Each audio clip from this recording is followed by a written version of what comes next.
بسم اللہ الرحمن الرحیم۔ السلام علیکم۔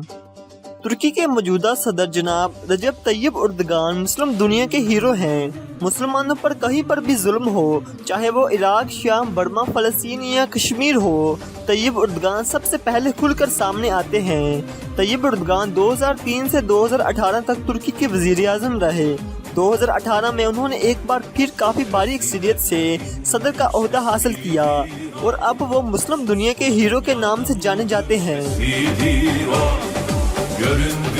1299 سے 1923 تک 3 براہ اعظم تک پھیلی ہوئی سلطنت کے 1923 میں ٹکڑے کر دیے گئے، جس کے نتیجے میں 30 سے زائد ممالک وجود میں آئے، جن میں سر فہرست آرمینیا، مصر، عراق، شام، سوڈان، اردن، فلسطین، مصر اور سعودی عربیہ جیسے بڑے ممالک شامل ہیں۔ 24 جولائی 1923 کو سوئٹزرلینڈ میں اتحادی قوتوں کے زیر سایہ، جن میں امریکہ، برطانیہ، اٹلی وغیرہ نے ایک معاہدہ طے پایا، جسے ٹریٹی آف لوزان یعنی معاہدہ لوزان سے نام سے جانا جاتا ہے، جس میں ترکی کے ہاتھ پاؤں زبردستی 100 سال کے لیے باندھ دیے گئے اور مختلف قسم کی پابندیاں لگا دی گئیں۔ اس معاہدے میں طے پانے والی شرائط یہ تھیں: اس وقت کے سلطان کی 3 براہ اعظم تک پھیلی تمام املاک کو ضبط کر لیا جائے، ترکی کے بارڈرز یعنی سرحدیں محدود کر دی گئیں، ترکی اپنے ہی ملک سے ڈرلنگ یعنی تیل نہیں نکال سکتا، ترکی اپنی مشہور بندرگاہ فاسفورس سے گزرنے والے کسی بھی جہاز سے ٹیکس وصول نہیں کر سکتا۔ فاسفورس بندرگاہ کی اہمیت اتنی زیادہ ہے کہ یہ بندرگاہ بہت کم فاصلے سے براہ اعظم ایشیا اور براہ اعظم یورپ کو ملاتی ہے۔ ملک سے خلافت اور اسلام کا خاتمہ کر دیا گیا، یعنی ترکی کو ایک سیکولر اسٹیٹ قرار دے دیا گیا۔ دوستو، یہ تھی وہ پابندیاں جو ترکی پر 1923 میں لگائی گئیں، جس کے اندر ترکی کو اپنے ہی ملک کے وسائل کو استعمال نہیں کر سکے گا۔ 1923 کے بعد ترکی کو ایک سیکولر اور لبرل اسٹیٹ تصور کیا جانے لگا اور یہاں پر مصطفیٰ کمال اتاتürk جیسے لبرل شخص کو حکومت دے دی گئی، جس نے وہ سب کام کیے جو اسلام میں منع کیے گئے تھے۔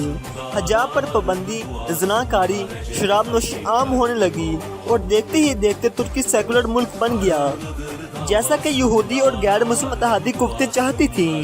لیکن پھر درد دل رکھنے والے حافظ قرآن جناب رجب طیب اردگان لوگوں کے دلوں کی امید بن کر آئے اور اپنا لوہا منوانے لگے۔ انہوں نے مصطفیٰ کمال اتاتürk کے سیکولر ترکی فوج اور عدلیہ سے بنا کسی تصادم کے کمال ذہانت کے ساتھ اسے اسلامی ترکی کے سفر کی طرف گامزن کر دیا۔ معاہدہ لوزان جسے 2023 میں ختم ہونا ہے، وہ قریب سے قریب چلا آتا جا رہا ہے۔ اسی وجہ سے عالمی طاقتوں کی نیند اسی خوف کی وجہ سے اٹھتی جا رہی ہے۔ ترکی اپنے تمام وسائل کو حاصل کر لینے کے بعد اپنی عالمی حیثیت کو منوانے کے لیے جو چاہے گا وہ کر گزرے گا۔ اس کی مثال واضح ہے کہ ترکی پر 100 سالہ پابندیوں کے باوجود ترکی پورے یورپ میں سب سے فاسٹسٹ گروئنگ اکانومی ہے۔ مطلب یہ کہ خلافت اور اسلام پر لگائی جانے والی پابندیاں ختم ہونے کو ہیں، اور طیب اردگان کا کردار بھی آپ کے سامنے ہے کہ وہ ایک درد دل رکھنے والے انسان ہے۔ امریکی صدر ڈونلڈ ٹرمپ نے جب پاکستان پر الزامات لگائے تو سب سے پہلے ایک ہی صدر نے اس کی کھل کر مزاحمت کی۔ اس کا نام جناب طیب اردگان ہے۔ دنیا کے کسی بھی ملک میں کوئی حادثہ ہو، کوئی آفت آ جائے، کوئی طوفان یا قحط سالی یا سیلاب یا دہشت گردی کی لہر آ جائے، جناب طیب اردگان ان کی مدد کرنے میں سب سے آگے ہوتے ہیں۔ ترکی کے بہت سے علاقوں میں انہیں سلطان بھی کہا جاتا ہے، جو سلطنت عثمانیہ کی یاد تازہ کرتی ہے۔